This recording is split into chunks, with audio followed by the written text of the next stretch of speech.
Everyone, good afternoon or good morning to those who are in a different time zone from the rest of us. Well, I'm based in Melbourne, but hi everyone. Nice to see everyone from all over Australia. So awesome. Introducing a wonderful instructor today, Mr. Mark Morris. So he's going to be taking us through today's event as well as the next two parts as well of the main residence exemption, which is going to be for subscribers only. So Mark is the Director of Tax Know-How with over 30 years of experience in the tax profession as a practitioner and a lecturer. I hear he's also had a hand in devising part of the main residence exemption rules. So we're hearing Oh, it a straight from the little source part, today, Vicky, a little just a part little part. So for foreign we won't residents. be pointing the gun at Mark for any No, I'm not super responsible. complicated areas. So Mark's not to blame, but it's really good that we're hearing it straight from someone who has a bit of experience in this. And for those who are asking for the slides, there will be links in the chat from the assistant nugget. So there'll be a Google Drive link and you can download the slides from there. I think she's just dropped it in there now. So feel free to follow along on the slide pack. Otherwise, it will also just come up throughout today's event. So you can download it at any time you want. Anyway, Mark, nice to see you. Great to be here, Vicky. Thanks for having me as always. Really appreciate it. Awesome. What are we going to cover today? Just a small part, I think. Yeah, well, it's enough to kind of keep us going for 90 minutes. Guys, what we're going to do is provide you with some background regarding the main residence exemption, which is the most expensive tax concession, and not surprisingly, one of the most complex areas of the CGT rules. And we're really going to focus today on the base case where you can claim a full main residence exemption. We'll talk about what conditions you need to meet to be eligible and the consequences of that. And there's a lot of concepts underpinning that base case. So we're going to go through all of those to explain them, which are really detailed below. First and foremost, essentially the main residence exemption is limited to individuals. There are minor exceptions in the sense of special disability trust, which is set up for someone with a disability under Veterans Affairs or Social Security. The trustee can claim the main residence exemption. You might also have a situation where the person whose name on the title is really being held on like a bare trust or resulting trust on behalf of another individual who, for whatever reason, didn't want to actually come out and say that they were the owner, but are nonetheless absolutely entitled to the property and therefore would be eligible for the exemption. So we'll go through that as well. Now, essentially, the legislation is drafted on the basis that owners, often spouses or partners, will have an ownership interest in a dwelling or land on which the dwelling is located, and will be, essentially treated as discrete owners with separate CGT assets. So we'll talk about that concept. Obviously, though, on the land, you've got to have a dwelling, which is a really interesting point, more broadly defined than taxable Australian real property. I mean, a dwelling is not only a house or a house, but it could be a flat or a unit or even sometimes a caravan or mobile home. So we'll talk about that, as well as circumstances where you might have multiple units of accommodation on one kind of block or adjacent land, and when you will need to integrate those into a single dwelling, or when you're eligible to integrate those into a single dwelling. And obviously, we're not just limited to the main residence exemption, but we can also, in terms of a dwelling, but you can also claim in respect of the exemption in respect of adjacent land, which is covered by the same CGT event, provided it doesn't exceed 2 hectares, including the land under which the dwelling is located. Now, you can only get a dwelling if it's a main residence. We'll look at the factors to consider whether it's a main residence. We'll point out that you can only typically have one main residence at a time, exception of that when you're in the throes of changing from the old dwelling to the new dwelling for up to 6 months. But basically, you've got a time cap. We'll also look at the CGT events where you can reduce or disregard the gain or loss arising from the CGT event under the main residence exemption, which is not every CGT event. It's most of them. And of course, in most cases, it's just a sale of the CGT event A1, but we'll talk about that briefly. But also forfeited deposits. There's a special rule under the main residence rules where you've got a forfeited deposit, and it basically been incurred because an earlier sale's fallen through, but you quickly thereafter sell the property. That original forfeited deposit under the contract that fell through, well, that's also going to form part of the gain or loss, and that'll be disregarded. So essentially, forfeited deposits are part of the main residence in certain circumstances. Now, the one that Vicky's pointed out that I inadvertently got involved in dealt with foreign residents, and that foreign residents are basically ineligible to claim the main residence exemption. And you'll see that they're denied a main resident exemption really on two bases. One, they've been excluded foreign resident, meaning they've been a foreign resident overseas continuously for more than 6 years, or alternatively, they've been a foreign resident continuously for less than 6 years, but they don't satisfy a life event test, which is basically really serious stuff. Death of a spouse or a child, terminal medical illness of the taxpayer's spouse or child, or a matrimonial dispute. And we'll finish it off with granny flat arrangements, which I'm kind of got a keen interest in because I built a granny flat with my wife for my father-in-law.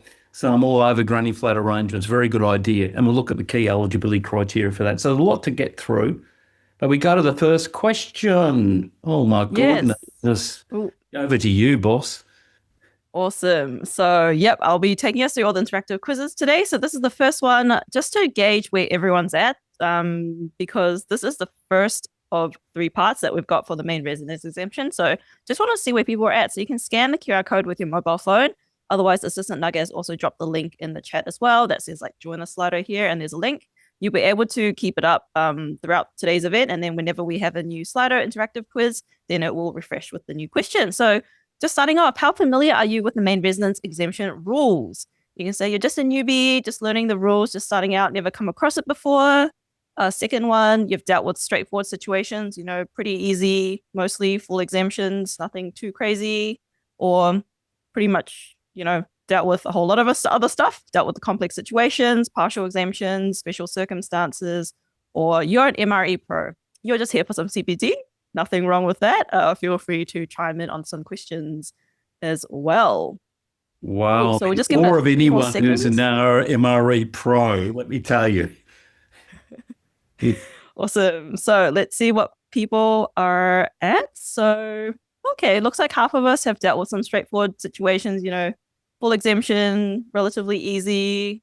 Quite a few people have also dealt with some gnarly stuff, but also we've got a few newbies in the house. So don't worry. Hopefully by the end of today, you'll feel pretty confident in at least applying it in the full exemption scenario. Our next 2 sessions that Mark, you're going to talk about very briefly in the next few slides, will just give you some idea of how, I don't want to say bad it can get, but how interesting it can get. It can get complicated, but of course, if you plan it right, you can save your client a lot of tax, then you're going to be loved. And that's when you double your bill, right? That's very important.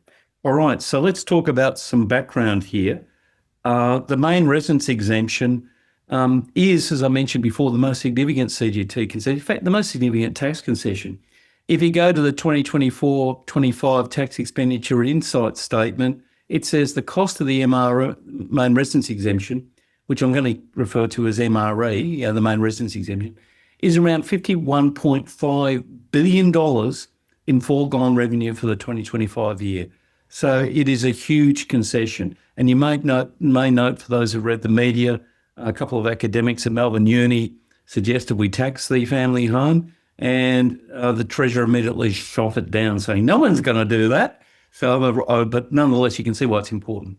Now, from a practical point of view, the main residence exemption, the MRE exemption, its application ranges from, as Vicky pointed out, the straightforward to the difficult to sometimes just downright complicated scenarios. And there are many potential traps for practitioners. For example, you may think you're entitled to a full main residence exemption, but it turns out you're only entitled to a partial exemption.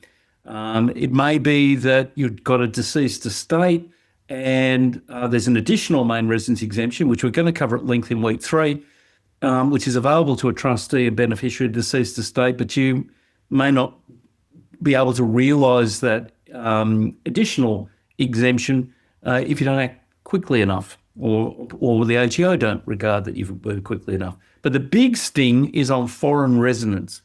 Foreign residents cannot generally be entitled to claim the main residence exemption whether the dwelling was sold on or after the 9th of May 2017. Now, we just had a month go by where we had 3 different residency cases. They're really complicated. You look at Key's case, 3 times in a year that's been decided by the courts. and the Administrative Review Tribunal, and they come up with different answers. So I guess residency itself is difficult, but if you've got someone who's a foreign resident, as we'll see, other than for very exceptional circumstances, what's going to happen is if they toddle off overseas, they're overseas for a number of years, and then they sell their home back in Sydney or Melbourne or Adelaide or wherever it is, and thinking they've got a main residence exemption, they may find out that they haven't. And then you've got to go to the misery of collating your information so you can work out a capital gain or loss. So that is a real trick to these provisions. We'll discuss it at some point today. We'll talk about it in a more nuanced way and some planning ideas in week 3. Now, all the references today are to the income, in terms of sections, are to the Income Tax Assessment Act 1997, unless stated to the contrary. So if you see a section reference, no, it's 1997 Act. Now, our focus today, as Wiki mentioned, we have 3 seminars. Our focus today, though, is on reviewing eligibility for the full main residence exemption. So what we're going to do is explain all the key conditions which have to be met to obtain a full exemption, which is referred to in the legislation as the base case, the basic case. Now, there are some quirks with that. For example, one of the requirements typically is the main residence exemption must be owned by an individual, but bear in mind you could have a bare trust where an individual has an absolute entitlement under that trust to the property, so you might have to do a bit of tracing to work out who truly owns the property. And there are specific rules dealing with special disability trusts which have been set up for Veterans Affairs as social security purposes. So we'll talk about that. And then we'll move into granny flat arrangements, which were designed to ensure that if you built a granny flat on your property, you wouldn't invalidate your main residence exemption. Next week, we'll talk about partial main residence exemptions. Now, that can arise in a scenario where an individual only uses a dwelling as a main residence for part of their ownership period. It can also arise where the individual uses the main residence partly to produce assessable income. And of course, there are rules as to when you will start using a property for the purpose of producing assessable income. And generally speaking, once you start to use your property for an income producing activity, whether it's rental or is carrying on a business from home, then you've got to get a market value cost base. And if that isn't complicated enough, you go through the legislation, check out sections 118, 185, 190. You can have a situation where you've got a dwelling where it's partial main residence exemption, because for part of the period, it hasn't been your main residence, and for part of the period, you've used it for deriving assessable income. So it gets that's where the complexity kind of comes in. Now, we'll also talk about scenarios next week where the period of the main residence exemption gets extended for a period where you're not occupying the dwelling. So let's say the dwelling you acquire is on a certain date, you get ill. Well, provided you move into that dwelling as soon as practicable after construction is finished or after you've acquired the property, that additional period will be included in your main residence exemption. You can also have access to a main residence in respect to 2 dwellings when you change residence, when you go from an old dwelling to a new dwelling. But in that case, the main residence exemption, that period where you have two entitlements, will end after a period of 6 months from the end of your period in which you've owned the old dwelling. So bottom line is you can have a main residence entitlement to 2 dwellings, but it's really capped to a 6-month period maximum. And that's an exception because normally you can only have 1 main residence exemption. Then we come to the third rule, which is really important, the absence rule. The absent rule basically allows you to claim a main residence exemption in respect to your dwelling indefinitely where you don't rent it out or use it to produce assessable income. But where you do use it to produce assessable income, e.g. you rent it out when you're not there, then in those circumstances you can get a main residence exemption for up to 6 years. Now, the application of that absence rule is contingent on you not having any other main residence exemption. If you buy land and you're buying the land and you're either building a dwelling or repairing or renovating a dwelling, you can also include that period in which you're going through that construction phase for a maximum period of up to 4 years, provided After the construction is completed, you move in as soon as practicable, and you're in the property for at least 3 months. And finally, if the building is accidentally destroyed through natural disaster, for example, and you've got nothing on the land, you don't build a new dwelling on it, that period between the accidental destruction of the dwelling and the sale of the land could also be part of your main residence exemption period. So there's positives where you extend it. On the flip side, there's restrictions. Hey, this is the tax law. What do you expect? So, if, for example, you've got adjacent land and you're going to sell it at a different time to when you're selling your dwelling, e.g. they're under different CGT events, then the subdivided, let's say you're doing a subdivision and the subdivided land you're selling separately, separate CGT event, then in those cases, you won't get a main residence exemption for the amount you're selling off because it's not happening under the same CGT event as the sale of the dwelling. When spouses have different main residence and each of them nominates a different main residence, essentially under really convoluted rules, you end up with half an exemption each for each of the property. We'll talk about that. And finally, if you've got a matrimonial settlement where a transferee spouse has inherited a transferor spouse's interest in a post-CGT dwelling, the transferee spouse essentially inherits the history of the transferor for the purpose of determining whether that transferor uses a main residence exemption or not. Okay. And the final thing we'll talk about in week three is main residence of deceased estates. Essentially, a capital gain on the transfer of deceased main residence to a trustee or beneficiary of the deceased estate is disregarded. As we'll see, there's special rules with post-CGT dwellings, what you use as a main residence. It's one of the quirks that you only be able to get an additional main residence exemption if that dwelling was not used for the purpose of producing assessable income just before the deceased death.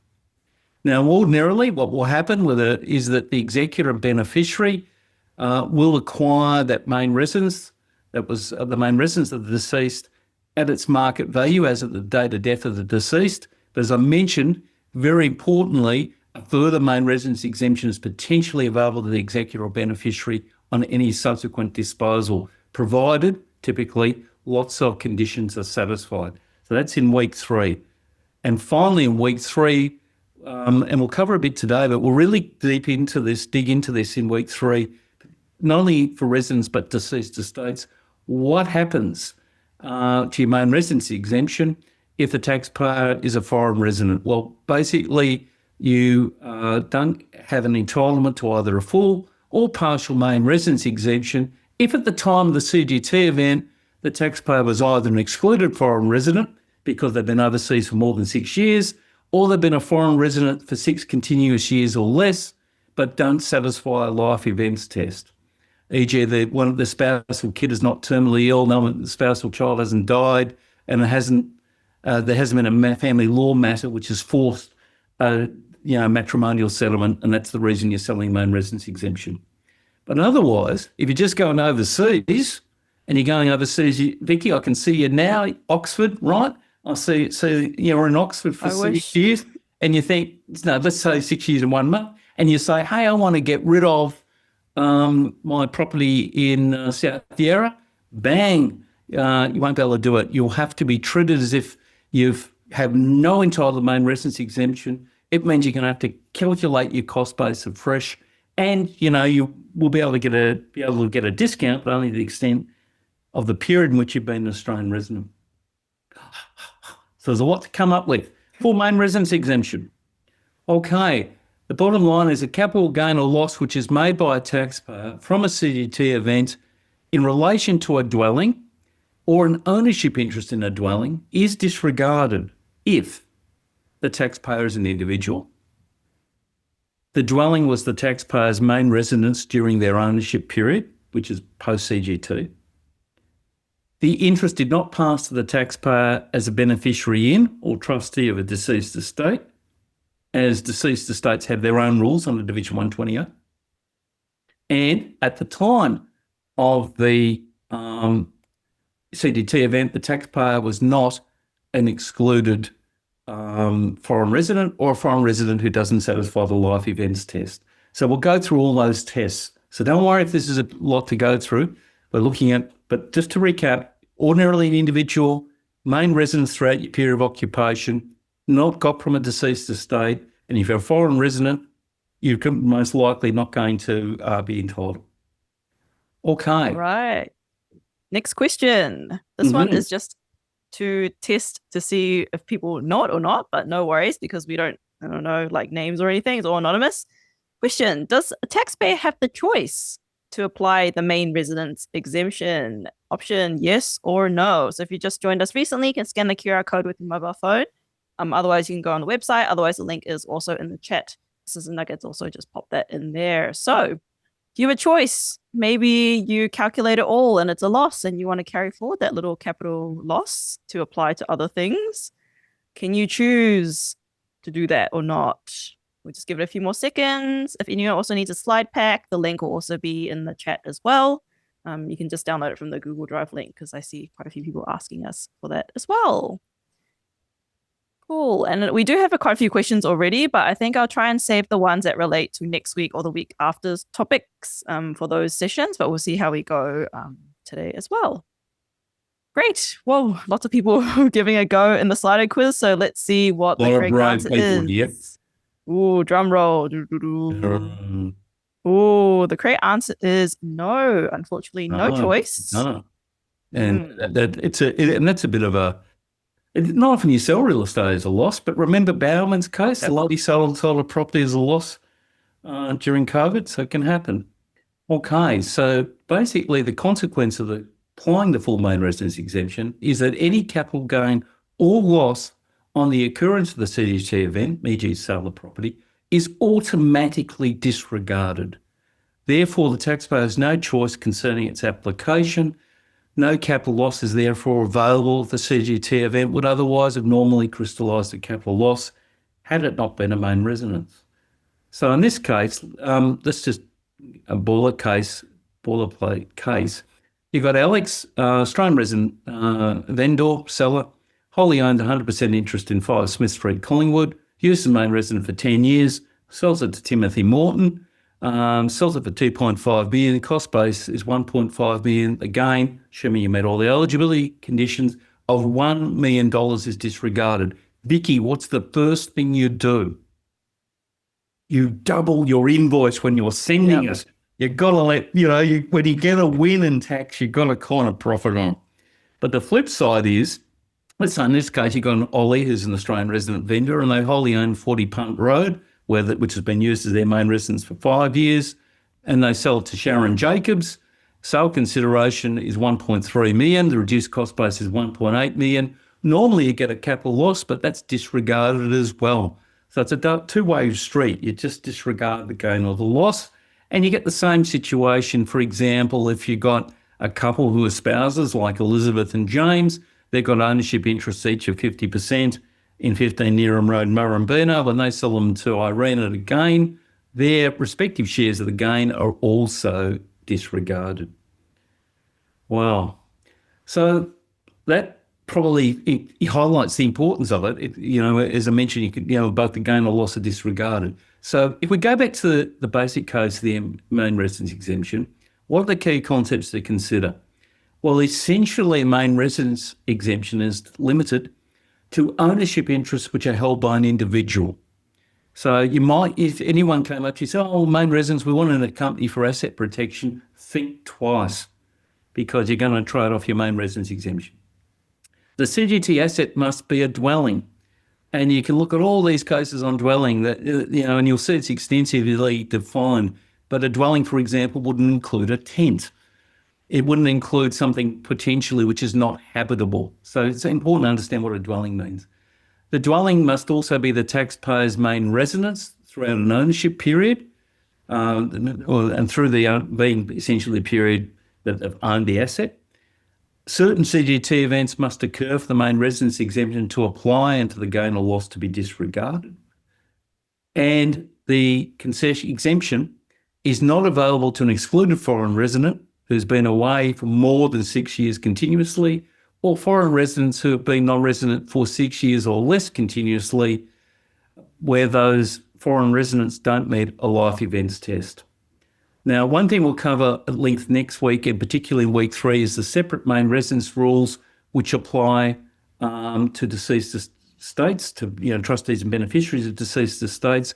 They have their own rules under Division 128 and a separate main residence exemption for the trustee and executor under Section 118, 195. So we'll talk about that at length in the next couple of weeks. Whoops, here we go.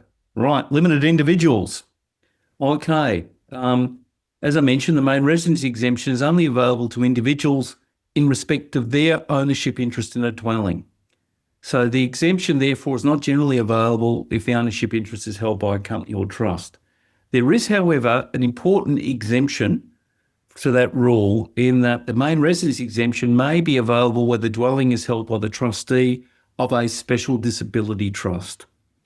And the special disability trust is set up, if you go and read the Social Security Act or the Veterans Affairs Act, it'll tell you essentially what constitutes a special disability trust. But really, it's a trust where you've got a trustee. The principal beneficiary of that special disability trust is someone with a disability who uses the dwelling they live in as their main residence, and that principal beneficiary is also a resident of Australia.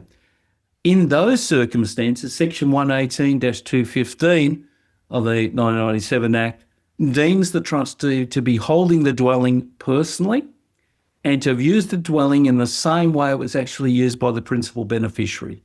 So the principal beneficiary, a person with disability, is actually living in that dwelling and residing in that dwelling. Then in those circumstances, that usage will be imputed to the trustee, and the trustee will be able to claim a main residence exemption on their behalf. And that'll be the case even if the trustee is a corporate trustee. Okay. Now, one trick here is the main residence exemption may also be available where an individual beneficiary is absolutely entitled to a dwelling as against the trustee of the trust. And you might think, where could that happen? And probably the most common instance, I think, is where, let's say the trust was bought in someone else's name, but the true beneficial owner is another person. So someone kind of bought as nominee almost. Do you know what I mean? That kind of scenario. So what happens where you've got an individual who's absolutely entitled to the dwelling as against the trustee? Essentially, the beneficiary, who's absolutely entitled, will be treated as the owner for the dwelling for CGT purposes, because Section 106-5 basically says you treat the absolutely entitled beneficiary as the owner of an asset for CGT purposes rather than the trustee. So in certain cases, a person whose name's not on the title, for example, may be entitled to a main residence exemption, where they're absolutely entitled. So absolute entitlement means the beneficiary can call for the trustee to transfer the asset to them, provided the beneficiary's interest in the entire trust asset, e.g. dwelling, is vested and indefeasible, meaning the trustee's got to hand it over. The beneficiary can direct the trustee, hey, hand it over to me. That's what an absolute entitlement is. But you can see one of the problems there is, if you look at that third bullet point, the beneficiary's interest in the entire dwelling must go to the absolutely entitled beneficiary, which means that if you've got multiple beneficiaries who have an interest in the same trust asset, e.g. dwelling, they won't be absolutely entitled as applied by the ATO. And that's because when you get to all assets other than what they call fungible assets, and yes, I had to look up the dictionary, fungible means interchangeable assets like shares, then in those circumstances, you can't have absolute entitlement. So bit of a trick there. Really, the key thing to look at is, firstly, get some advice if you're not sure. If you think someone's absolutely entitled, and it could be, as I mentioned, because you've got a bare trust in place, someone's wanted to conceal their name as being the true beneficial owner, but they really could insist on the trustee transferring it over to them, then really make sure they're absolutely entitled. Check out that ruling to see if there's any constraints under the will, for example, as whether it could be transferred, if that's applicable. And if you're unsure, lodge a private ruling, or get specialist advice. And really, as I often say, lawyers don't know, and I'm both a lawyer and accountant, so I can say this. Lots of lawyers don't know about practical things in accountants. A lot of accountants don't get what lawyers do. So working in tandem is important. But if you're unsure whether someone's absolutely entitled or not, get legal advice. We don't have Yeah, just before we hop on to ownership interest, I've got a quick question here from Mariano about this absolutely entitled individuals bit while we're just covering it now. So say the main residence is in a trust, like we've said, and only the occupants, like the occupants are the primary beneficiaries of the trust. Then could you use this, or because there's technically multiple people, does that mean that they wouldn't be able to use the main residence exemption in this instance? It's a really good question. And really, as soon as you get multiple beneficiaries with an interest in a dwelling, you've got problems. Now, I went through that a bit quickly, but I'm sure what you would have picked up is there's a draft ruling that's referred to there. Draft taxation ruling 2004/D25. Now, when something is a draft ruling after 21 years, I mean, I want to point things out. I had hair 21 years ago, like cheekbones. It was a long time ago. And that kind of infers the ATO's got a bit of an aggressive view.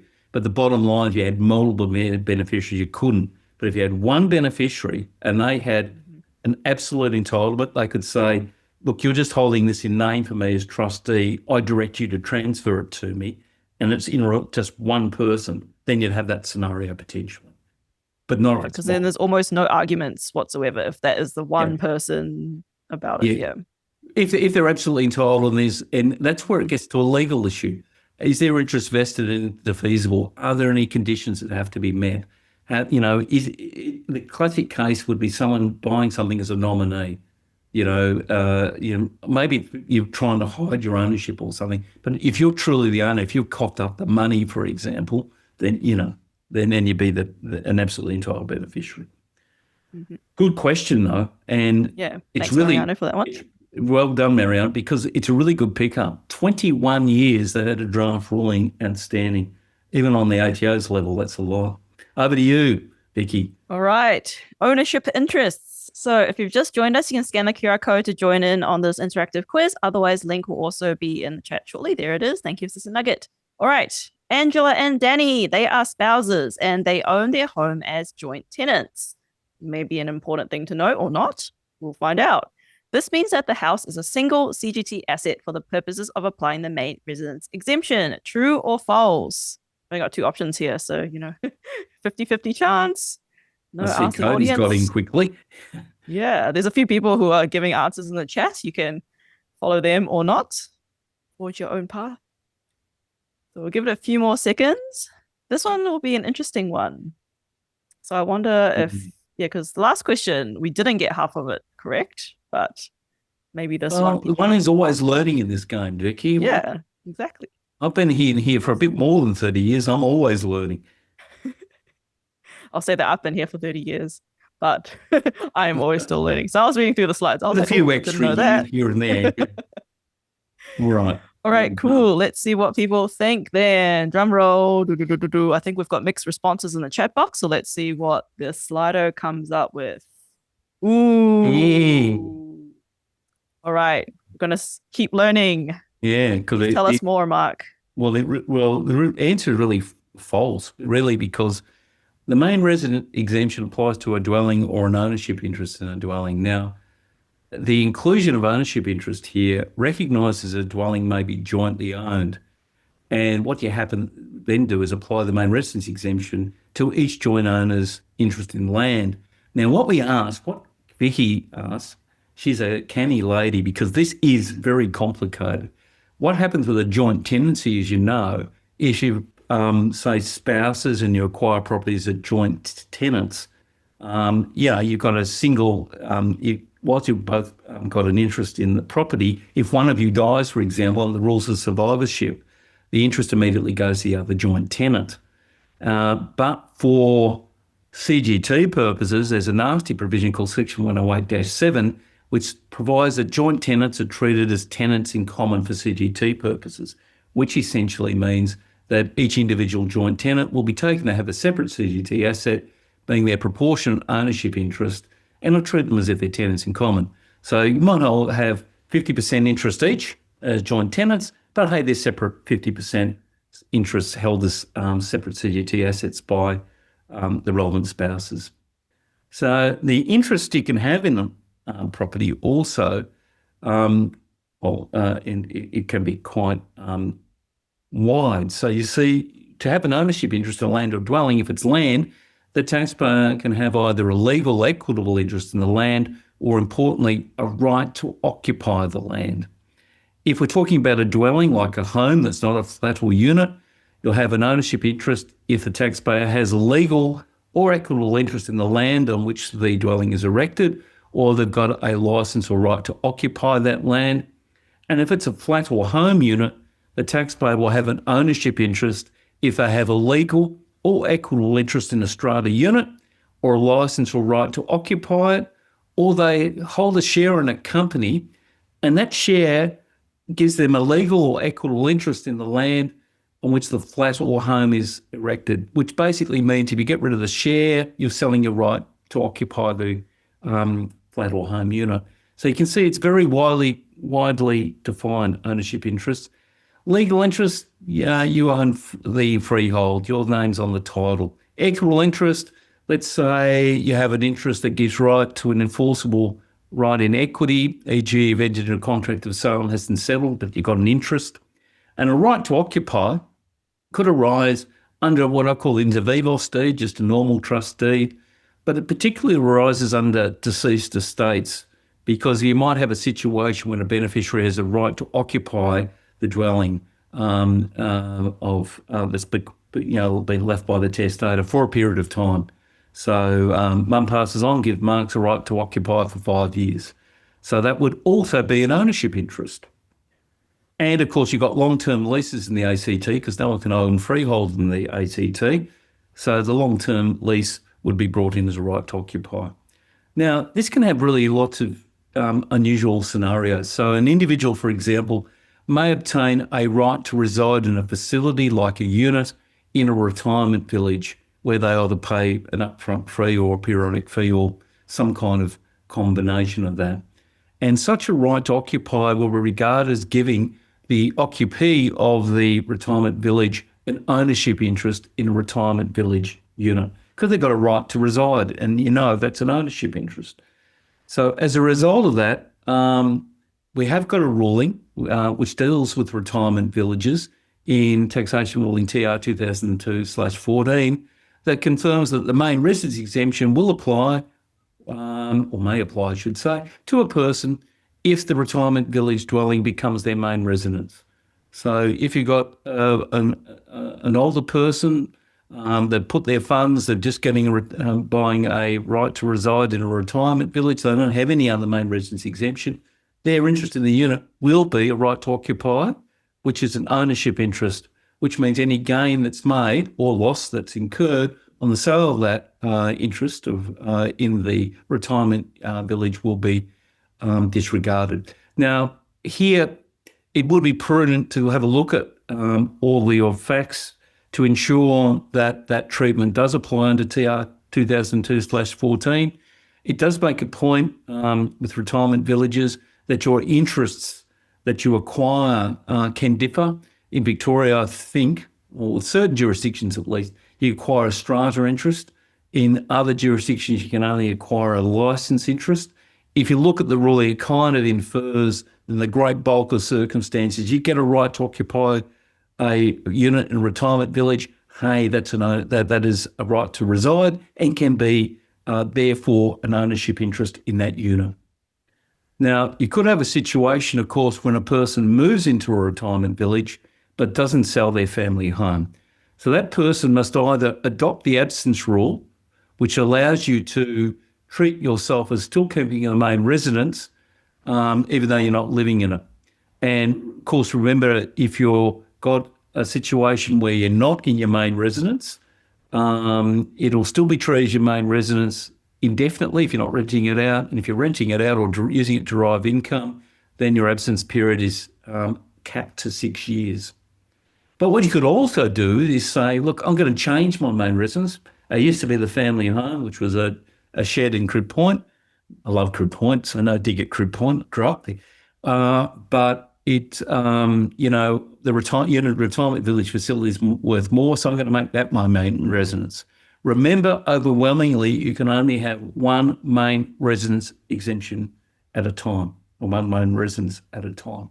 So some of the things you consider in determining the range of factors that you'd consider would be, are you going to use the vacated home for income-producing purposes? Are you going to rent it out? I would have thought most people do, but some wouldn't. You leave it vacant.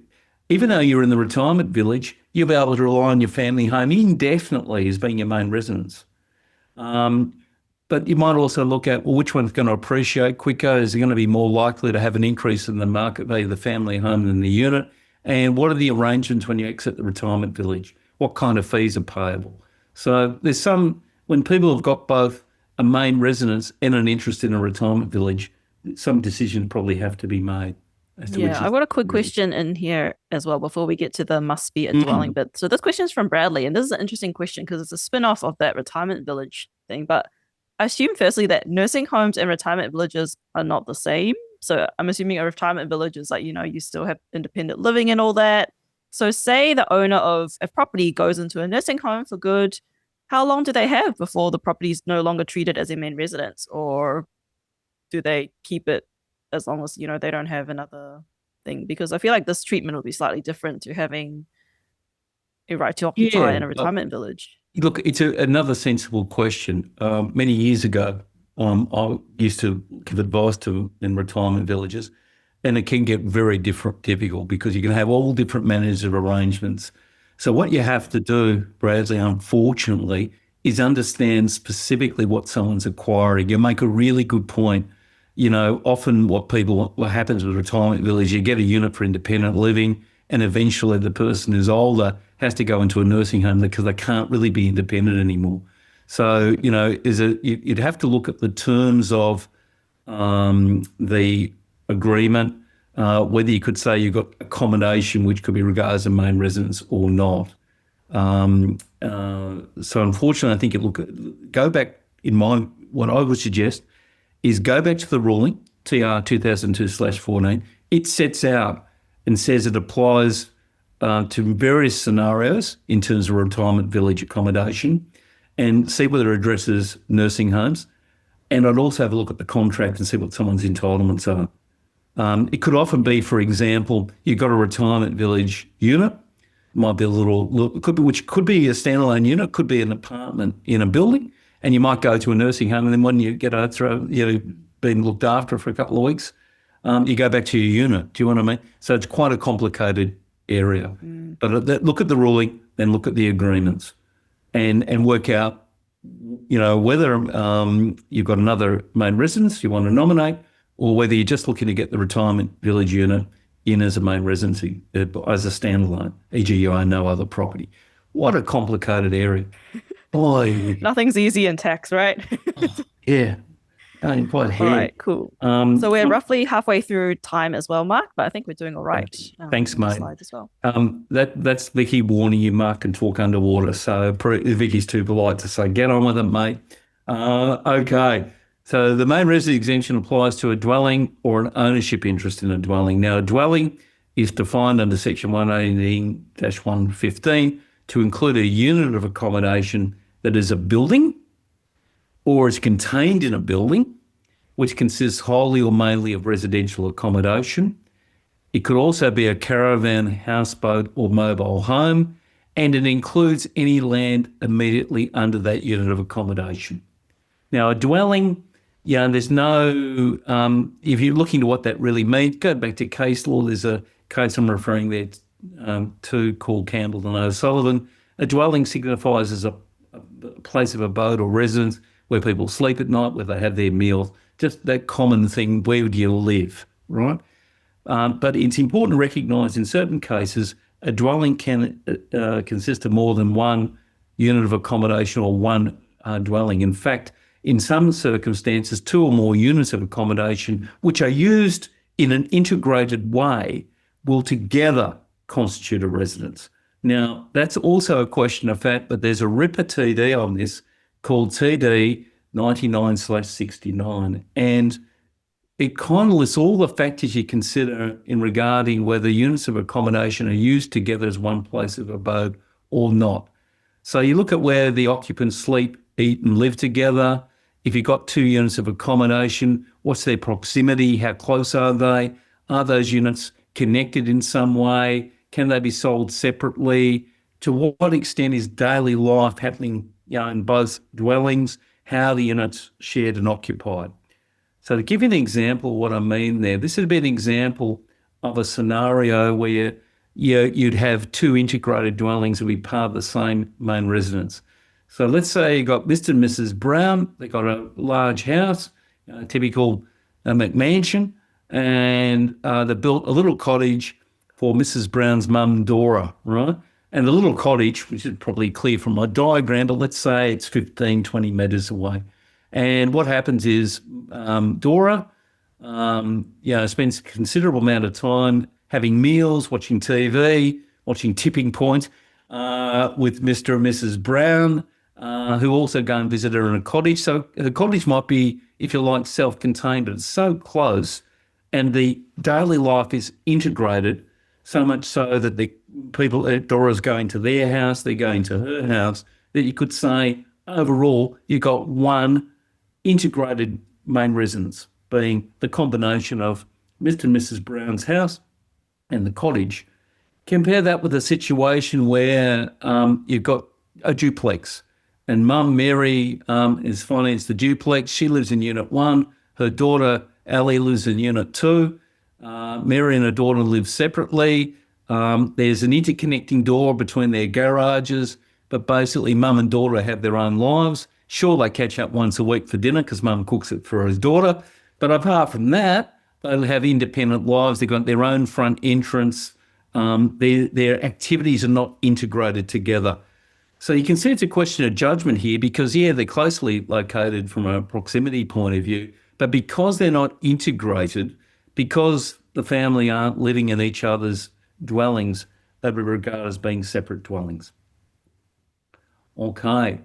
Now, a dwelling also may, or I should say the main residence exemption, will also apply to adjacent land where the sale of that land is under the same CGT event as the sale of the dwelling. So land will be regarded as adjacent land to the extent it's used for private or domestic purposes in association with the dwelling where the person lives. So the maximum amount of adjacent land you can have is 2 hectares, which will include the land on which the main residence is located. Now, importantly, it's not only adjacent land, but you could have the main residence exemption also extending to adjacent structures like garages or storerooms where they're associated with a unit of accommodation. So a flat, which also has a car spot in the communal garage, that car spot would be, because it's where the person parks their car at night, would be regarded as being used for private purposes as well. Now, in this point, the land does not have to be contiguous. So I immediately look up my dictionary again, don't I? Because I don't know what contiguous is.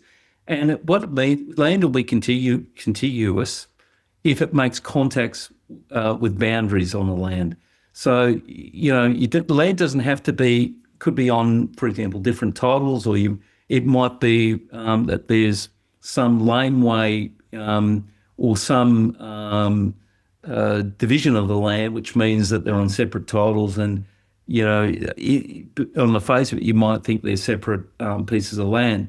But the reality is, if the adjacent land is near the dwelling and it has close proximity to that dwelling, and most importantly, this adjacent land has been set aside for private and domestic purposes, then that additional land can be brought into your adjacent land subject to a cap on 2 hectares. Now, the greater the distance between the relevant land and the dwelling, the less likely it is to be regarded as being adjacent, because it's less likely that if you're 2 blocks away, the land you have 2 blocks away, you're going to be using it for private purposes. But if something's close by, you jump a fence and there you're in your other part of your property, that could be included. So to give an example, which again comes from a TD. Let's say you got Robert. He has a house on land which is 0.9 of a hectare, and he's also, if he goes across the little laneway that cuts through the property, he has a tennis court and pool of which sits on 0.6 of a hectare, which is used exclusively for his private purposes. So it's closed it off. I can't jump in there on the weekend and go for a swim. He's got his lock on it. But you can see, even though there is interposed a laneway, provide that laneway wouldn't impede his access and he can get access to a tennis court and pool, what you're going to have, in Robert's case, an exemption for the whole 1.5 hectares, being the combination of his house and this adjacent land on which he has an entitlement to. Now, with adjacent land, really important idea, keep good records. Where the total land exceeds 2 hectares, the records really need to be kept, clearly designating the area you say is your 2 hectares, okay? And what you should do is get a valuer if you've got that situation. Yes, I know clients will say, well, can't we get the real estate agent? No, get a valuer because it's important. And the valuer will come in, report all of the value of the land. Now, if the land has a common value, that's terrific. But you might find that if your 2 hectares that you're claiming on is actually worth more than the balance of the land that you're not claiming the exemption on. So if the value of the land is differential, parts of the land are worth more in value than others, then really get the valuer to make it clear that the portion of the land that you're claiming is a main residence exemption, what its value actually is. And of course, much better you doing that than the tax office doing it on an audit.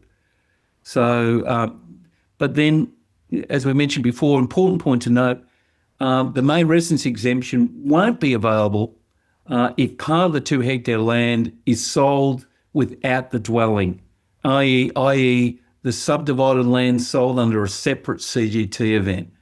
What you have to do there is have regard to the tax implications. Is it still on capital account and deal with that? Or do you need to go does the client need to go to you guys and find out, is there an argument that property built on the subdivided part of the property that is sold separately, whether it's on revenue account, particularly applying the Myer principle, did you subdivide it and build something on it with the intention of on sale at a profit? Now, we come to what is a main residence. Dwelling must be the taxpayer's main residence throughout the ownership period, which is for the period on or after the 20th of September 1985, where the taxpayers held an ownership interest in the dwelling or land on which the dwelling is built. There's no statutory definition of what constitutes a main residence under the dictionary in the 1997 Act.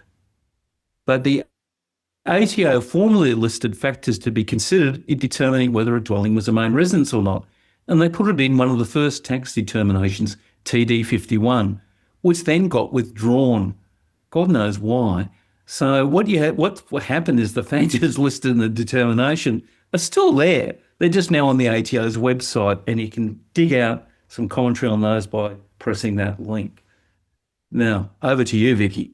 All right. So now we've got another Slido. I think this one has like the most answer options and probably the most words in the question out of all the ones we've got. I think we've just got one more left, and that one's just a true or false question. So give this one a go. Scan the QR code if you just joined recently. Otherwise, link is also in the chat. Thank you, Assistant Nugget. All right. We are now on to an interesting question that a lot of people have actually asked in the chat and also in the Q&A. So I'm glad we're covering this.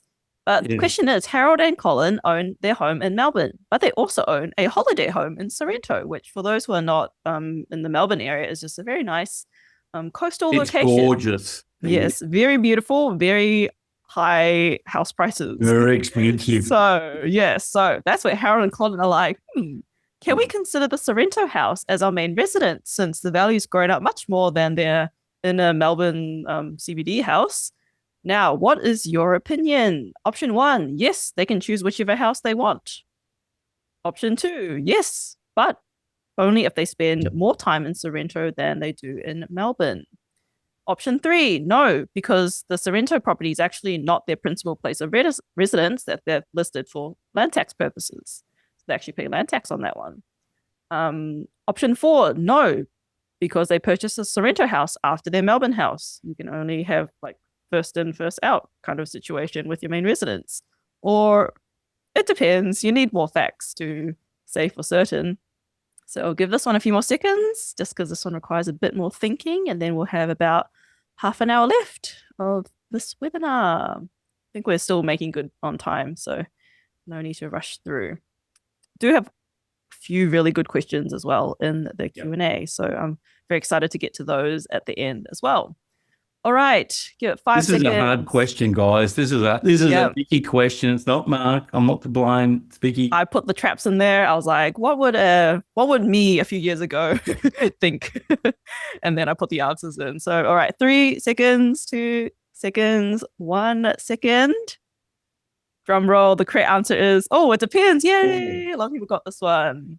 But I can see how people would have thought the other options might have been correct. Yeah, particularly the land tax, because it kind of is relevant, Yeah. Well, really, do you want to respond on that, Vicky, or you want me to launch? Because I think launch straight into it. I think the only thing I'll note there is a lot of people conflate the PPR thing, which is for land tax purposes, with the main residence exemption, but it's two separate things. They do. So don't get that confused. I was reading a book by a real guru who some years ago used to call main residence PPR. It does have a differential meaning. But why you have to look at the facts as to which house is the main residence. Bear in mind, remember, you can only have one main residence exemption in the great bulk of circumstances, is you have to have regard to the following factors.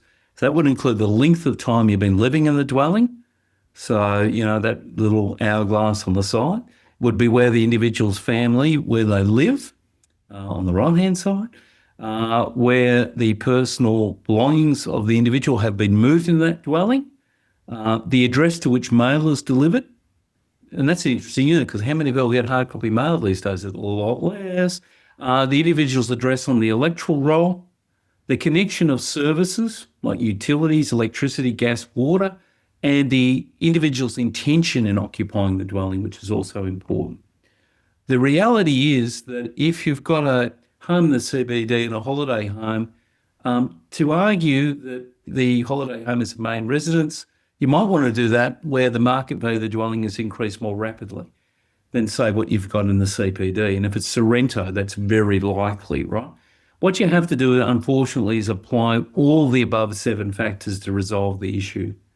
And unfortunately, it's not a case where, you'd always say one factor has much more importance than another. What you have to do is determine all the facts. And often those facts will be clear to what the person's intention was, which is that last test. So no single factor of those 7 we just went through is sufficient. So if you had a client who thinks they're smart, I'll put my name on the electoral roll in Sorrento, and they think, hey, I've already, that's got me there. You'd have to consider a whole range of other issues, like the length of time you've been living in the dwellings, the location of immediate family, the address that you give for your driver's license, for your insurance, for your Medicare, tax office, land tax, the frequency and nature of utility usage. So if you're saying Sorrento is your home, but your electricity and gas and water bill infers that you go down there 3 days a month, ain't going to cut it. The location of your personal life and business connections, where do the kids go to school? Where do you go to the gym? If you go to the gym, where do you worship? If you go in a place of worship, who clubs you're in. It's a weighing up of all that. So you're going to have to, unfortunately, go through that misery to work it out if you're trying to do both places. Clearly, in the longer term, you could give some planning to this, but you'd want to kind of give a lot of thought. And really, the ATO would try and check that what you're actually asserting that you're doing can be verified by that kind of source information. Now, the legislation doesn't mandate a set period of time that an individual must reside in a dwelling to establish that it is their main residence. What would be regarded as a reasonable period of living in the main residence is unfortunately another question of fact. But importantly, there's a point my friend Paul Hockridge made to me a couple of days ago, Vicky. You need to have some actual period of occupation before you can claim the main residence exemption.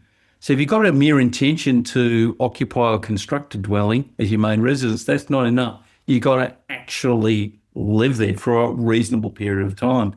Now, one thing we'll look at next week is there's references to time periods under some of the provisions extending the scope of the main residence provisions. So, for example, the change of ownership rule under where you've got multiple dwellings, one of the conditions you have to meet is you've lived 3 months during the past year in your old dwelling. And in section 118-150, which talks about building a house on land, after you've done the construction, you've got to live in it for 3 months. So 3 months sounds to be reasonable, but it's important to realise that if you're talking about actual occupation, there's no 3 month rule. At a very minimum, I'd suggest 3 months. What you're looking at is what people actually do, and the longer period you've actually been there, probably the better to claim the exemption. Okay, applicable CDT events that trigger a gain or loss, which you can shelter under the main residence exemption. They're all listed there on the first bullet point.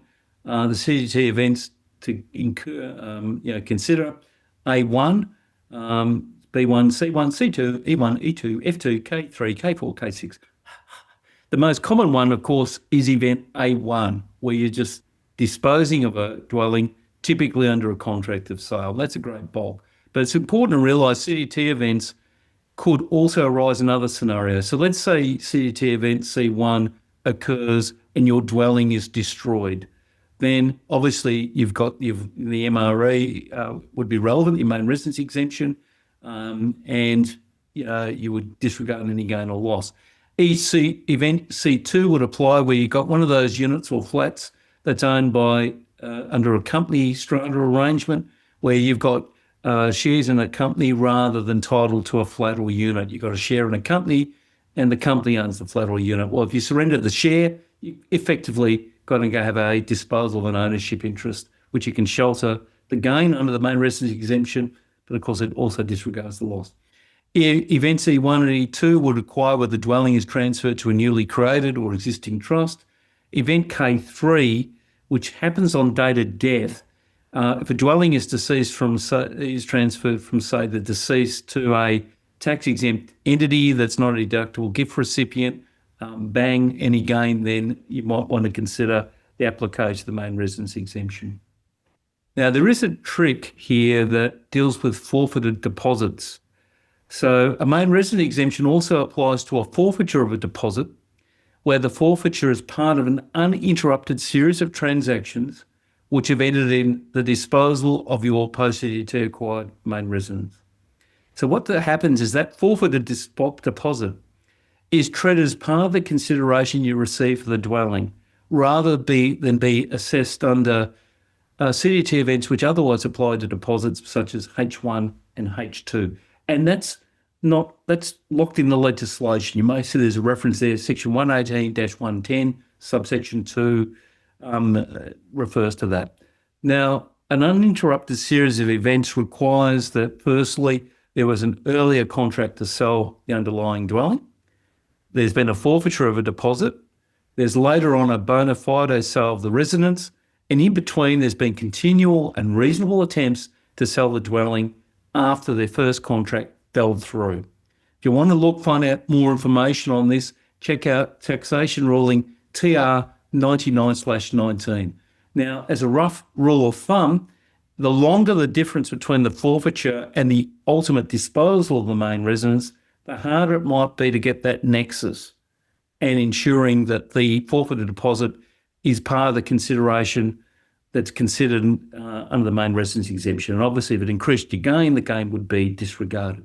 So if you're more than 2 years, the ruling kind of suggests then, you'll lose that linkage. But if you don't, again, it means the forfeited deposit is essentially sheltered if it results in a gain on the main residence exemption.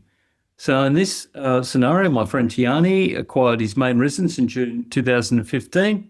He entered into a contract to sell his main residence for $800,000 on 1 July 2024. The purchaser paid a deposit of $80,000 under the sale contract. In October 2024, however, the purchaser defaulted and Tiani terminated the contract as he's entitled to, and he kept the $80,000 deposit. Now, the residence was then immediately remarketed in November 2024 and was ultimately sold for $740,000 in December 2024. In these circumstances, you can see the forfeiture of the deposit has been quickly followed up, relatively speaking, by the ultimate disposal of the main residence. So that forfeited deposit, quote, it forms a continuum of events. Yes, these are lawyers, continuum of events relating to the sale of the property, which means that it'll form part of the sale proceeds of disposing, the deposit, that is, will form part of the sale proceeds of disposing of the main residence. And if there's any related capital gain, because that forfeited deposit is disregarded. So it's important kind of just be aware of that linkage that's there. Now, as we mentioned at the beginning, foreign residents have been generally denied a main residence exemption in respect of dwellings located in Australia in respect to CGT events that have occurred from 9 May 2017. Instead, a foreign resident will ordinarily be liable to CGT where the dwelling constitutes taxable Australian real property and is on-sold to another party. Now, as you know, taxable Australian real property is defined under Division 855 of the 1997 Act. And what it means is real property. As it's currently defined, and they're going to broaden the definition, the current government has proposed broadening the definition, but as it's currently defined, real property means a freehold or leasehold interest, essentially. Is mining, prospecting, quarrying, but it's really freehold or leasehold interest, which means the definition of dwelling, which can include a caravan, mobile home, etc., is not the same as taxable Australian real property. Okay? So if I sold a caravan overseas, the caravan located here, there'd be an argument it doesn't constitute taxable Australian real property because it's not affixed to the land like a building is. So there's a bit of a quirk there that can kind of arise. But you can see in your boilerplate case, foreign residents got a dwelling that they used to live in, say in Box Hill in Melbourne. They've gone overseas and are living in China. They've been living there for a period of time. They sell the property in Box Hill, thinking that was the old family home. Hey, in Australia, that's tax-free. Guess what? It isn't ordinarily, unless you can fall into very, very limited exemptions. So what this means is we have to determine as advisors whether the individual vendor is foreign resident or not when a CGT event occurs. And to do that, we have to apply that multiple four-tiered residency test that applies under Section 6, subsection 1 of the 1936 Act, which defines when an individual will be regarded as being an Australian resident for tax purposes. And that is getting incredibly difficult. If you're in doubt, get some advice. We just had some cases.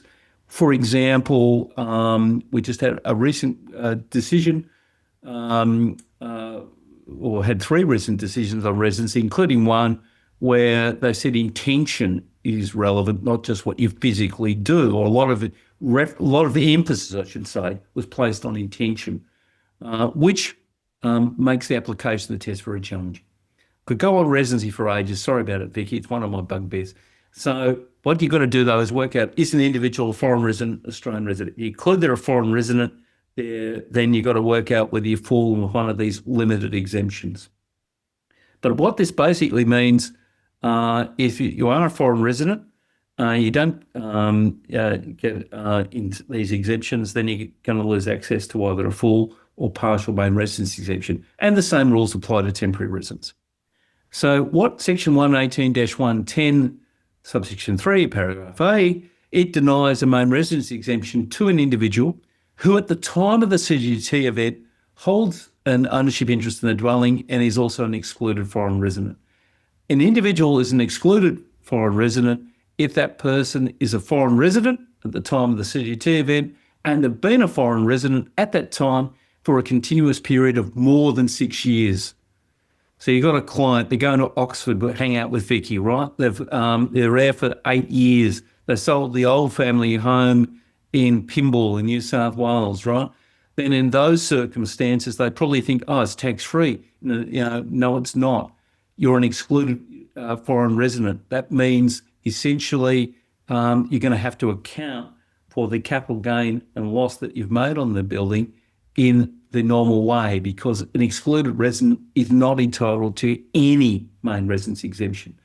Now, you might say, well, let's say I held the property 30 years, 22 years I lived in Pimble, 8 years I'm living in the UK. Hey, I should get a portion, a big chunk of it should be exempt. I should get a partial exemption. When they change the rules, you lost all your exemption. If you're a foreign resident and you're an excluded foreign resident, you've been away for more than 6 years. So to give an example of that, let's say you got a scenario where Diana purchases a home in Australia on 1 July in Melbourne on 1 July 2012. And then Diana moves to London indefinitely on 1 July 2028 and rents out her home. And you think, oh, well, the absent rules, still a main residence. And let's say Diana, doesn't have a residence overseas. And then on 1 September 2024, Diana sells her Melbourne property. If you look at it, Diana is an excluded foreign resident because she's been continuously a non-resident for more than 6 years, because she stayed in London for more than 6 years. Obviously, the 6-year cap would run out on 1 July 2024. Here, the date of the CDT event, which is what you're looking at, occurs on 1 September 2024, more than 6 years later. So here, even though Diana used the dwelling as a main residence from 1 July 2012 to 1 July 2018, that period of residence is ignored. What you do is look at the capital proceeds received, you look at the cost base, and you work out the gain, and you work out the application of the discount for that period in which Diana was an Australian resident. Obviously, you can't get the discount for the period she's a foreign resident. So it gets very messy. And one of the big problems is, from an evidentiary point of view, you've got to work out what the cost base is. And that can be really challenging, going back years and years and years and years later. Finance, stamp duty, legals, assets costs, improvements, asset holding costs, like land and rates, really difficult. Now, let's say you've got the other flip side of this is another provision, 118, 110, subsection 3, paragraph B, that denies a main residence exemption to an individual who, at the time of the CGT event, holds an ownership interest in the dwelling and is a foreign resident for a continuous period of 6 years or less, unless that person satisfies a life events test at the time of the CGT event. So basically, even if you're away for a period which is 6 years or less as a foreign resident, you won't get the main residence exemption unless you meet one of these tests. So an individual satisfies a life event test at a particular time if the individual, spouse or minor child suffered a terminal medical condition at any time during their period of foreign residency. And very broadly, look at the regulations. It'll basically say, well, a terminal medical condition is when 2 or more medical professionals basically give you notice that you're going to pass away or you're terminally ill, and that's going to occur within 2 years. So pretty serious stuff. Or alternatively, the individual spouse or minor child dies at any time during the foreign period of foreign residency, or a relevant CDT event like a sale has occurred because of relationship breakdown, as covered in section 126-5, which deals with matrimonial settlements and related transfers of property, which you've had to do to comply with a family law obligation, whether here or overseas. Now, to illustrate the application of that, let's say on the 7th of February 2019, Joan and John acquire their main residence in Sydney. On 1 January 2020, Joan and John become foreign residents, indefinitely renting out their Sydney residence. On 1 February 22, John unfortunately dies and Joan decides to sell the Sydney residence. In this case, Joan is a foreign resident for less than 6 years, but she's also sold the dwelling because of a life event, because when she sold the dwelling, John was no longer alive. Obviously, he passed away, and that is one of the life events tests she can rely on. So Joan can claim the main residence exemption.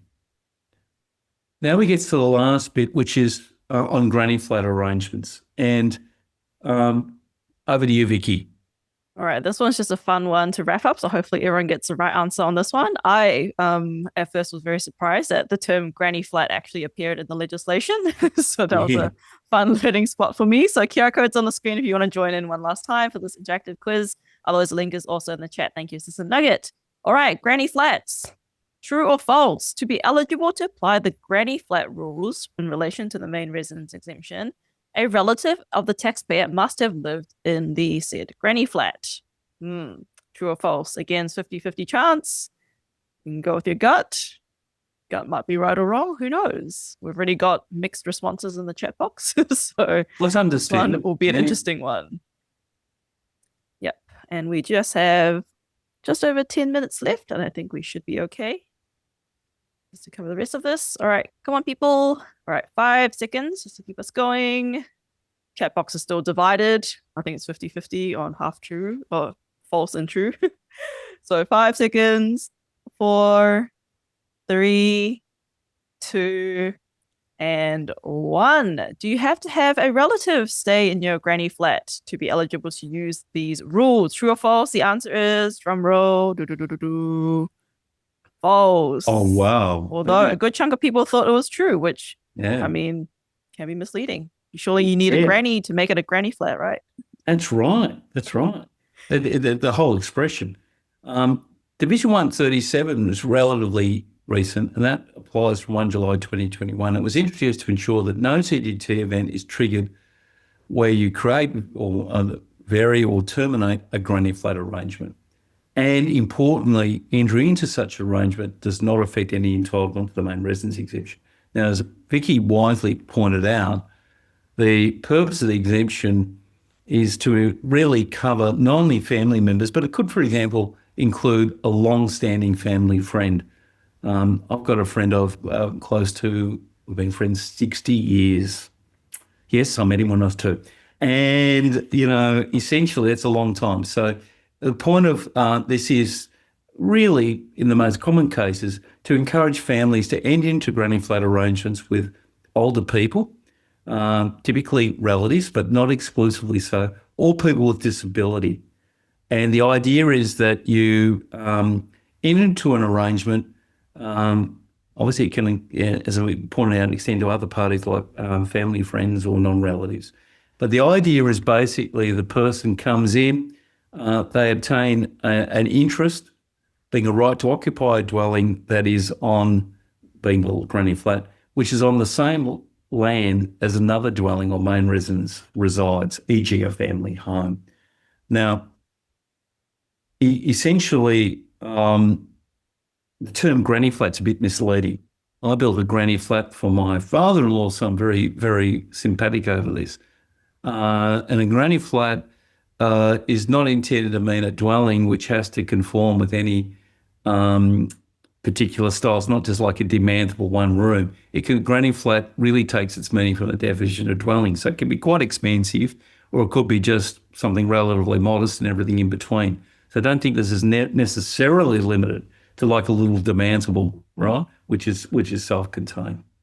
Now, the consideration that's received towards the construction of the granny flat by the property owner, which is provided by the occupant. In the past, there was a risk that if you're a property owning, and I said, well, I'm going to give my dad an option to reside on my property and he's going to pay me consideration, that could trigger CGT event D1. And when people are trying to look after particularly older people and family members, to actually have a whopping capital gain when you're actually doing that was, counterproductive, because we potentially want families to look after older members of the family or people with disability rather than go into other accommodation. So what was the purpose of granny flat arrangements? To confirm that no CGT event is created on the grounds of a granny flat interest. And in addition, the creation of that right won't impact you as the property owner, your entitlement to a main residence exemption. Now, there are certain eligibility criteria that have to be met. And basically a granny flat interest will arise where the individual has reached pension age or alternatively has a disability and requires assistance to carry out day-to-day activities for at least 12 months. You see that and my friend Roger Timms made a point to me the other day, you don't have to actually have a pension. It's just sufficient that you've reached pension age. So check out what the prevailing pension age is. It could be, for example, self-funded retiree. You test the eligibility at the time of entering into the granny flat arrangement or when you vary it. Another individual, of course, must hold an ownership interest in the dwelling where the granny flat is held at the time he enters into the arrangement, or has agreed to acquire such an ownership interest in a dwelling, which will be on the same land as the related granny flat interest. Now, both parties, both individuals, the granny, the person who's going to live in the granny flat, and the property owner have to be part of an arrangement and agree that the granny flat be held on that basis. The arrangement should be must be in writing. Both parties must be legally bound by it. There's no prescriptive terms required in the agreement, but it should address how the arrangement could be varied or when it could get terminated. And the arrangement must not be commercial in nature. You're not going to charge your relative a market value of rent. It's okay if the holder of the granny flat interest contributes to running costs, that's fine. One other thing I should say in terms, obviously the person who gets the granny flat interest has that interest for life, okay? So let's give an example where that could arise. So you got Arthur, a retiree, and his son Brandon, a very caring son, enters in an agreement to construct a granny flat on a dwelling owned by Brandon. And Brandon kicks in some money to do it. But what he also does, he gets Arthur to kick in $300,000 towards the construction of Arthur's granny flat. Arthur pays something towards the monthly contribution, to help pay electricity and gas, etc. And Arthur will have a granny flat interest, and under the arrangement, he's got an agreement where he can stay there for life. So just a quick checklist here to ensure the arrangement's effective. Brandon and Arthur must document their arrangement in writing and confirm it's been adopted by both parties. Arthur must have a right to occupy the dwelling for life. Arthur is in fact eligible to hold a granny flat interest. He's reached pension age, or it could be someone with disability who requires daily assistance for at least 12 months. Brandon, of course, holds the ownership interest in the dwelling and the land on which it's located, and the periodic financial contribution received by Arthur is pretty modest. E.g., it's a contribution that it's like board. Here's a bit of board towards contributing towards the bills. If you're charged a market rental with a markup, particularly in the current world, that would invalidate the arrangement. And with that, I'll pass over to Vicky. Awesome, cool. So with that, let's head on to some Q&A. We'll also put up another poll. Thanks everyone for your responses, with any feedback and suggestions for next time. I actually have quite a few ideas just looking through the Q&A, which we have a lot of, but we won't be able to get through all of it today because otherwise we'll be sitting here for another 2 hours. But very good questions from everyone. All right, so I'm just going to be very picky with some because we do have to wrap up at a certain time. For those who are asking about CPD certificates, we don't send them out. What we do is we automatically log them onto your Tax Nuggets Academy account. So if you can start a free trial, we've got 10-day free trials. If you create an account, if you're not already a subscriber, sign up for a free trial. It will be logged within a few hours at the end of this event. So if you do need to, save a PDF or screenshot or something of it, it will be on your CPD reports on your dashboard. So we do all that to avoid, spamming you with emails or CPD reports. And then you don't know where you put them in a few months' time, because I know that's happened to me. All right, cool. So there's a lot of questions on granny flats. I don't know if you want to do a whole other session just on granny flats, Mark, but I'm going to have to park those because otherwise we'll be sitting here all day. I'm just going to work backwards. So this is the example about Joan and John. Yeah. So they're the ones who went overseas, and then John was the one who passed away. So that was that example. Tim wants to know, since Joan rented out the house, does that mean that the main resident exemption will be a partial exemption for the period that they were not renting the house? Is that correct? Look, that's a really intelligent question. You can basically claim a main residence when you're not living in the house, provided you don't have a main residence elsewhere that you're claiming, and you're able to rent it up for a period of 6 years. So she rented out for a couple of years. So she could still Yeah. say it was her main residence and she could get a full exemption because she's absent from that residence. Let's assume she doesn't have a main residence anywhere else, in which case she'll Yeah. get a full main residence exempt. But very intelligent question, because one of the painful things you might have is, let's say in some cases you go away for 7 years and then decide to sell the property. Then you get the main residence exemption under the absence rule for 6 years, and then you have a partial exemption for the 1 year not covered. So it's a very intelligent question. And that's kind of where some of the complexity of the regime kicks in. Yeah. Yeah. There's actually another question about I wanted to say the interaction between the absence rule and these like excluded foreign residents exclusions from the main residence exemption. So I'm just trying to find it. There's a lot of questions in here. Yeah, well, if you're an excluded foreign resident, you haven't got any argument under the normal rules. So with the absence rules, which we're going to cover actually next week in a lot more detail. Yeah. So if you lots of examples coming your way. Yep. Yeah. So if someone does leave the country, then does that foreign resident exclusion kick in first? Or do they still get that 6-year absence rule?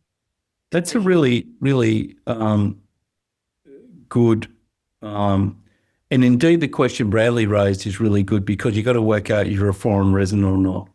And when I think about Bradley's question again, it is really insightful because, as you know, if you go away for a year, ordinarily, as a rule of thumb, you're not going to be an Australian resident. If you go away for 2 years, you might, sort of what is a resident in the first place is itself really difficult.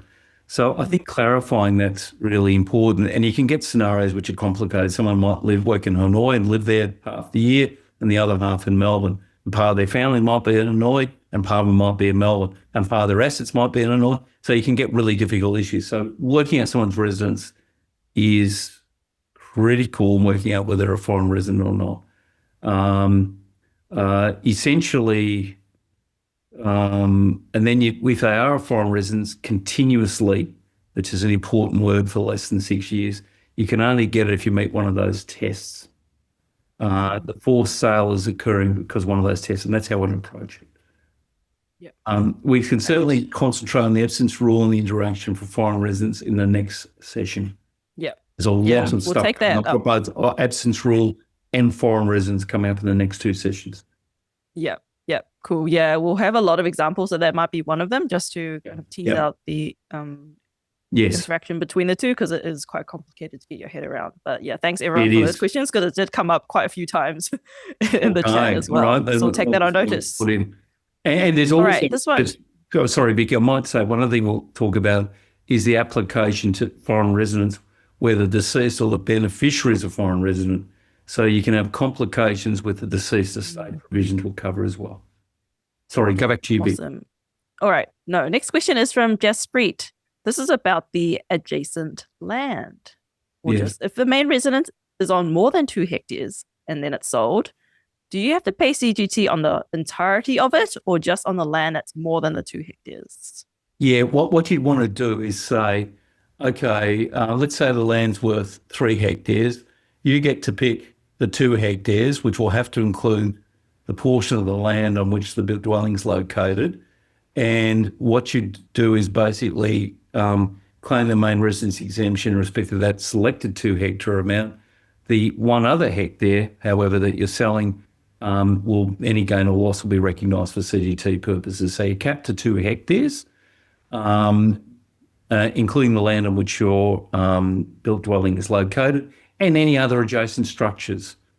So one of the examples we gave is, let's say you had 6 hectares, and you're saying you're using it, well, that's a big amount for private use, but bear with me. You'd have to pick which area that you're using for private purposes. Remember, the idea is you're selling a dwelling under a CGT event and there's related land which you're using for private purposes, e.g. not farming, for example, right? And if there's a big allotment and it's more than 2 hectares, then you can cherry pick which one it is. If you do, though, be aware you're going to have a valuation saying this portion is my 2 hectares and that's what it's worth. Yeah.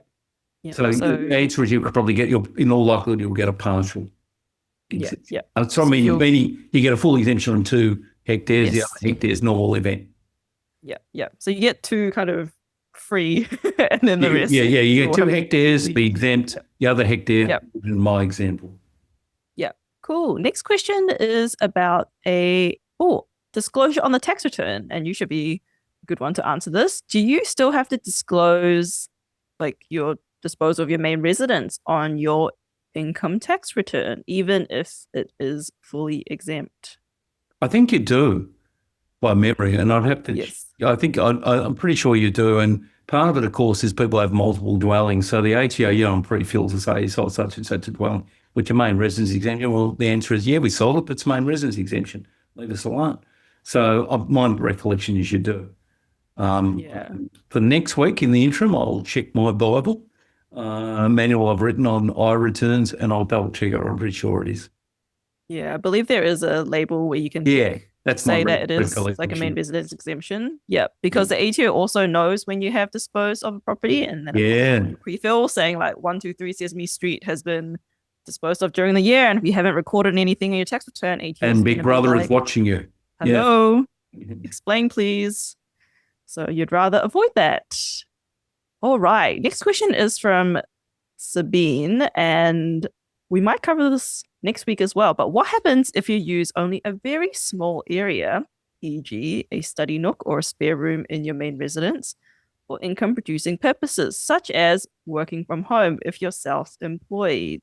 Does that affect your main residence? That is a really intelligent question. If you're just using a room in your home as a home office, and of course that's a lot more common now and with hybrid working models, but you're just doing that, then and you're just claiming home office, obviously it's a no-brainer. If, for example, though, you've got a place of business, that could be a doctor's surgery, or it could be an electrician who's got an office, and the garage is basically a place where, it's a physical place where you're servicing clients. And if clients come round to see you at your place and you've got signage out the front, then in that case, yes, I think there's a risk you'll have a partial main resident exemption, and you'll have to allocate the portion of the property, the dwelling, which is private, potentially of the main residence exemption, and that is which is business, which isn't. And you typically, if you've got that scenario, there's this point, well, if you hypothetically borrowed funds at interest, would you've got an interest deduction on the bit that's been used for business? That's usually done on a floor area basis. So if 10% of your property was being used for carrying on a business activity, 10% of the property would be subject to wouldn't be subject or eligible for the main residence exemption. What you might want to then look at is, well, I've got the main residence exemption in my example for 90%. What can I do with the other 10%? Can I claim the small business concessions? Am I selling an active asset? So, and there's lots of conditions that have to be met to meet the small business concessions, but this is where the complexity comes in. If I sell my home, ordinarily it's very unencumbered, it's very straightforward. It's a vanilla kind of case. That's not an issue. If you've got a mixed usage, it starts getting difficult. And that's where you've got to consider and work through things strategically. But this is worth a lot of money to your clients. So if you do give advice, and remember Mark's mantra number one, double your fee before you send it out. You're saving them a lot of grief if you get it right. Yeah. Cool. So next question also is from Gail, and I think it kind of spins off that previous question. So say a taxpayer owns a building and you've got classic scenario, like shop at the bottom and then they live upstairs. Then would you again have to apportion the CGT? Yeah, you would. Clearly, and even if you didn't have a loan, let's say you bought it and part of it's clearly being used for an income producing activity, and part of it is being used for residential, you'll need to do an apportionment. And I think really leading on from the point we just talked about, you have a partial main residence exemption for the part that's used for private and domestic purpose. The other part, explore if there's any other relief. Obviously the small business concessions, the discount and other things, but you're going to be outside the exemption if it's used for an income producing activity. And we'll be covering the partial exemption there in the next presentation or next session. Yeah. Awesome. I'm just going to take one last question. I'm going to bundle all the granny flat questions into another session one day. Don't worry, Mark, if you don't want to do it, I'll find someone else who's willing to just talk 1 hour just on granny flats. It's a lot of interesting questions on this, but it's a fabulous initiative because it's trying to encourage families to look after loved ones when they're vulnerable. I think it's a fantastic initiative.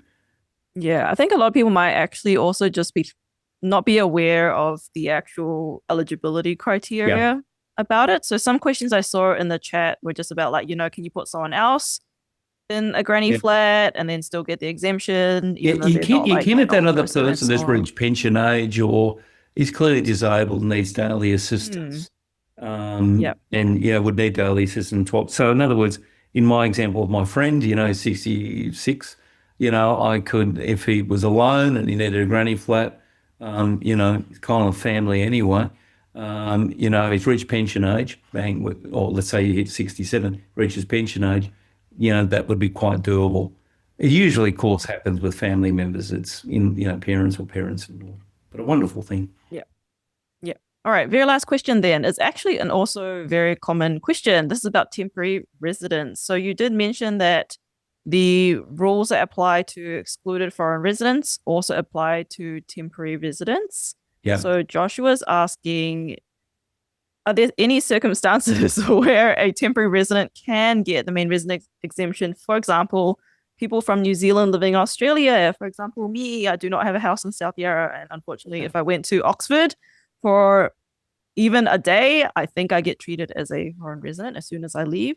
So any chance, Mark, on this front? Well, that's another really sensible question. I think you treat them, my understanding is you treat them in parallel ways. So if someone's a temporary resident, it's a really important question. I think they're treated in the same way as a foreign resident, but I'll take that one on notice. Good question. Maybe we'll answer in parallel ways in terms of, my understanding is the rules that operate to foreign residents are extrapolated to apply to temporary residents, but I'll confirm that for the next session. Yeah, so as I said to you, every day, I think is a foreign resident one. I was at Melbourne Uni the other day, and I made a point to the students, that every day you learn something in tax, and that's the great bit about it, and that's the challenging bit about it too. So every day.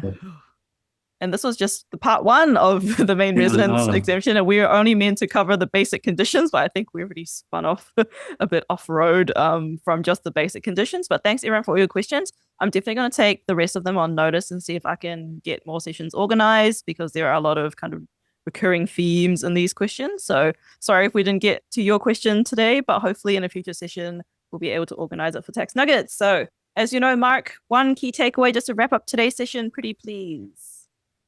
Proceed with caution, and the main residence exemption is the most valuable concession that applies to individuals. You don't need to carry on a business. Just proceed with caution, and make sure you get all the relevant facts, and make sure you can get either the full or partial exemption, because obviously there are a lot of nuances to it.